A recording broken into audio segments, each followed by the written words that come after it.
আজকে রান্না হচ্ছে, আমার আপু রান্না করতেছে কাঁকরোল দিয়ে আলু দিয়ে শিং মাছ। কাঁকরোলগুলো ভালো করে ভেজে নিচ্ছে। এটা হচ্ছে আমার বড় বোন, আমি হচ্ছে সবার ছোট। সে রান্না করতেছে, আমাদের বাসায় আসছে, সে রান্না করতেছে, বলছে আজকে রান্না করবে। সে আবার মরিচ হলে কম খায়, সে মরিচ খেতে পারে না, সেজন্য ওরে দিছে রান্না করতে। সে রান্না করতেছে, কাঁকরোলগুলো ভালো করে ভেজে নিচ্ছে। কাঁকরোলগুলো ভালো করে ভেজে তারপরে যে আলুগুলো আগে কষাই নিতেছে। শিং মাছ আগে থেকে ভেজে রেখেছে।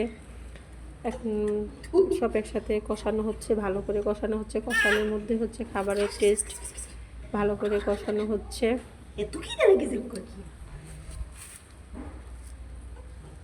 কষানো শেষ, এবার দেখেন একবারে মাখামাখা হয়ে গেছে, লেগে যাচ্ছে, তেলটা উপরে ভেসে গেছে।